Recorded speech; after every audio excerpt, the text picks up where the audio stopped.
வாதை. ஆண்டவர் சங்கீதம் 91 சொல்றார், வாதை உன் கூடாரத்தை அணுகாது.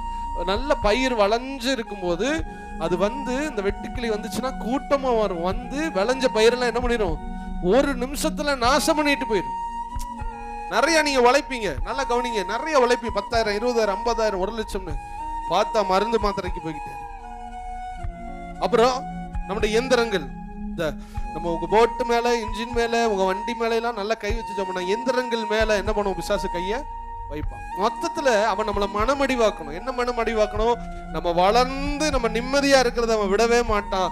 நம்ம சரீரம் நல்லா இருக்கும் போது நோயை கொண்டு மனமடிவாக்குவான். நம்ம நல்லா இருக்கும் பொழுது அதுலேன்னு வேலைகளை கொண்டு இதாக்கிடுவான். விளைச்சலை ஃபுல்லா அறுத்துருவான். சம்பளத்தை ஃபுல்லா நீங்க எங்கேயாவது சம்பாதிக்க எங்கேயாவது கொடுத்துக்கிட்டே இருப்பீங்க. பல வருஷம் உழைப்பீங்க. ஆனா நீங்க உங்க கையின் பிரயாசத்தை என்ன பண்ண முடியாது, சாப்பிட முடியாது. ஆனா கர்த்தர் தருகிற ஆசீர்வாதம், உன் கையின் பிரயாசத்தை நீ சாப்பிடுவாய், உனக்கு பாக்கியமும் நன்மையும் உண்டாயிரும். நீங்க உழைச்சதை நீங்க சாப்பிடுறதாங்க ஆசீர்வாதம். அதிகமான நோய்கள் உங்க உடம்புல வரக்கூடாது. வந்தாலும் கர்த்தரே மருத்துவரா இருந்து சரி பண்ணணும். மருந்து மாத்திரைக்கு உங்களுடைய பணங்கள் போய்கொண்டிருக்க கூடாது.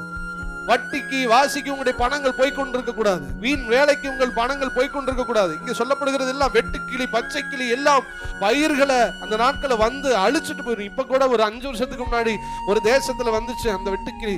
அது வந்துச்சுன்னா அழிச்சிட்டு ஒண்ணும் இல்லாம போயிடும். இந்த வெட்டுக்கிளிகள், பச்சை கிளிகள் எல்லாம் நம்முடைய சாபம், நம்முடைய வாதை.